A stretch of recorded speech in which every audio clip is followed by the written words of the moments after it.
Imagine receiving a letter from someone who lived decades ago, not a historical document, but a personal plea for guidance, arriving fresh as if written moments ago. This is the impossible reality at the heart of Keigo Higashino's extraordinary novel. The miracles of the Namiya general story isn't just a story. It's a meditation on human connection, the weight of our choices, and the mysterious ways our lives intertwine across generations.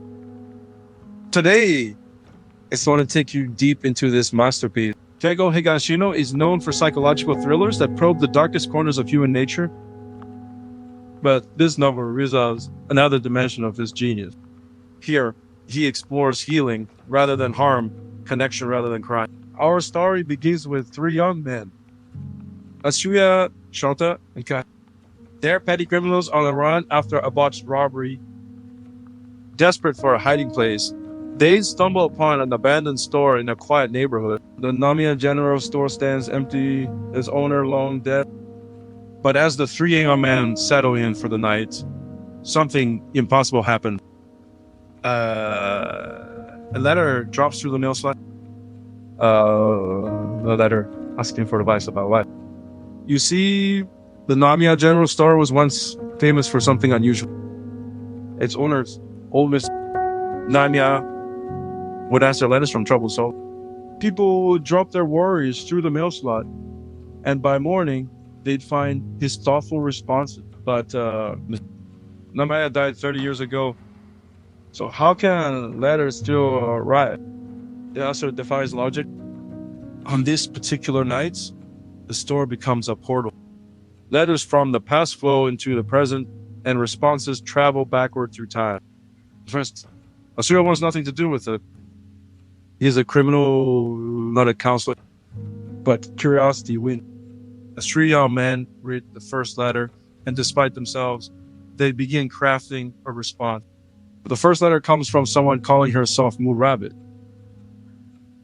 She is a young woman torn between her dream of becoming an Olympic athlete and caring for her dying father. The clock is ticking on both fronts. Moon Rabbit writes with raw honesty. If she stays with her father, she abandons her lifelong dream. If she pursues the Olympics, she might not be there when he takes his last breath. There is no right answer. The three young men debate fiercely. Asuya, hardened by his own painful past, initially dismisses her dream. But as they discuss, something shifts. They begin to take her pain seriously, to consider her future with genuine care. They write back, encouraging her to pursue her dream. Because here's the truth they understand. A loving parent doesn't want to be the reason their child gives up on life. Her father would want her to run. What makes this story remarkable is what comes next.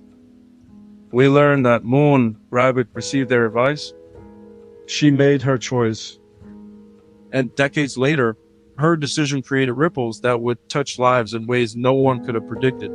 The second letter arrives from a young man named Katsuro. He's a struggling musician who has spent years chasing his dream of becoming a professional. His family is poor. His talent is uncertain. Should he give up? Katsuro's letter cuts deep. He describes the shame of depending on his family while producing nothing. The fear that he's wasting his life on a fantasy. The terror of admitting that maybe, just maybe, he's not good enough. Katsuro responds with brutal honesty. He tells Katsuro that if he hasn't made it by now, he probably never will. It's harsh advice, born from Asuya's own bitter experiences with crushed dreams and harsh realities. But Kyohei, the gentlest of the three, protests. Who are they to crush someone's dream? They argue through the night, and eventually, they send a more nuanced message.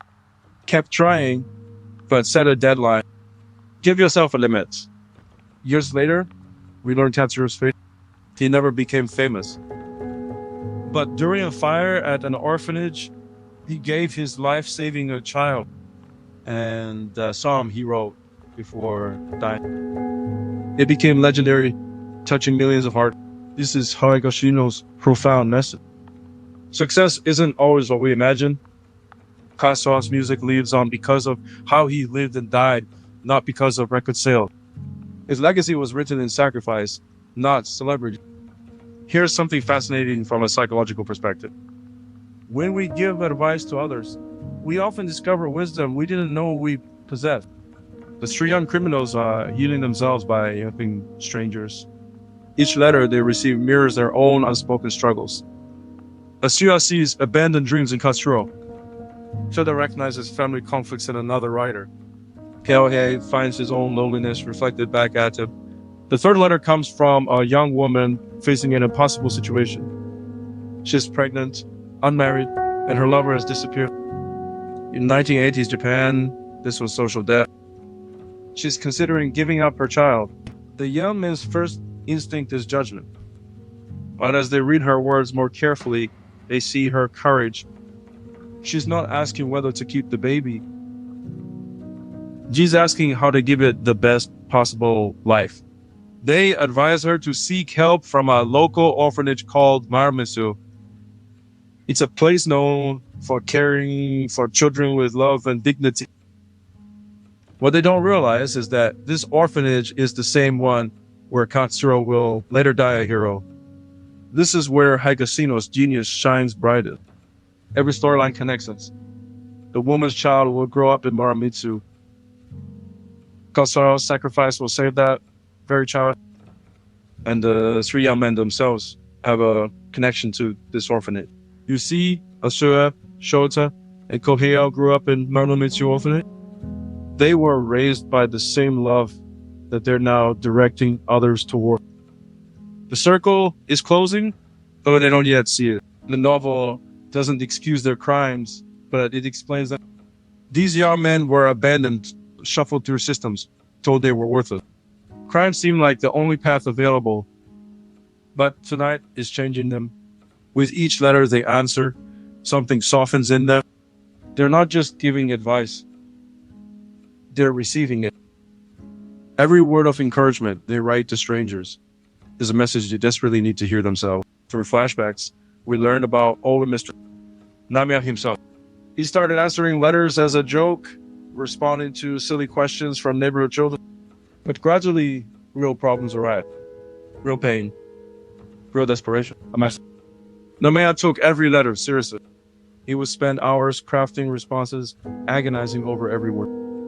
He understood that careless advice could destroy a life. This responsibility weighed on him, but he never stopped. His secret wasn't brilliant solutions. It was listening. Really listening. Most people who wrote to him didn't need answers. They needed someone to acknowledge their pain, to validate their struggles, to say, I hear you. This is fundamental psychology. Carl Rogers, the father of humanistic therapy, believed that being truly heard is transformative. When someone listens without judgment, we find the courage to face our own truth. One of the most powerful moments comes when a letter arrives with nothing but a blank sheet of paper. Someone reached out but couldn't find words for their pain. The silence speaks louder than any cry for help. But Namiya's response to a blank paper was extraordinary. He wrote that the blank page itself was a message. He showed courage to reach out, even without word. Sometimes the first step is simply admitting we need help. He told the silent writer something profound. The map is already inside you. You know what you need to do. You're just afraid to look at it. My job isn't to draw your map. It's to give you the courage to read your own. This echoes what therapists know. The answers we seek are usually within us. Therapy doesn't implant solutions. It creates space for us to discover what we already know, but are afraid to acknowledge. As the night progresses, the three young men change visibly. As your cynicism cracked, Shota's anxiety settles, Keio's quiet optimism emerges. They're becoming the people they were always meant to be. Another letter arrives from someone torn between love and money. A young woman's boyfriend wants her to become a hostess to help pay his debt. She loves him, but something feels wrong. Should she sacrifice herself for love? The young man recognized something she can't see. This isn't love. Real love doesn't ask you to diminish yourself. They write back with fierce clarity. Someone who truly loves you would never ask you to sell your dignity. This is a lesson many people need to hear. Setting boundaries isn't selfish. It's essential. When we allow others to use us, we're not being loving. We're being complicit in our own destruction. We later learned that this woman left her manipulative boyfriend. She built her own business. She became successful on her own terms. And decades later, she would play a crucial role in the orphanage that raised our three protagonists. The novel reveals that she became a major donor to Mermitsu Orphanage. Her success, born from following the advice of strangers, directly funded the childhood of the very man who gave her that advice. Time falls in on itself. This is the butterfly effect made tangible.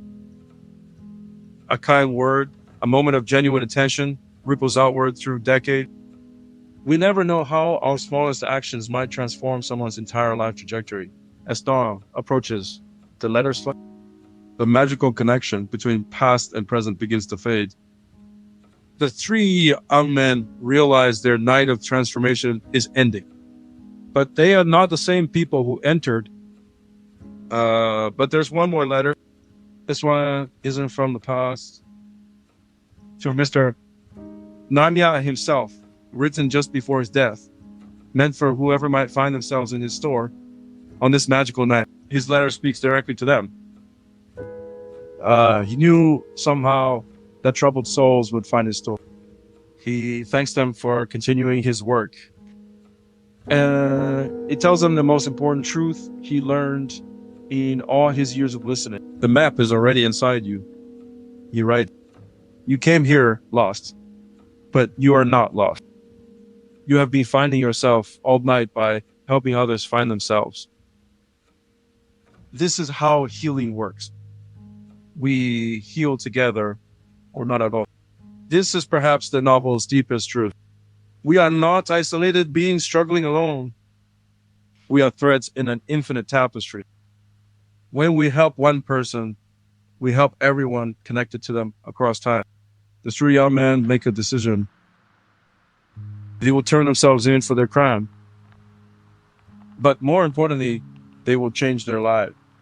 The robbery that brought them here was the end of one story and the beginning of another. Higashino shows us that redemption is always possible. It doesn't matter what you've done. It matters what you do next.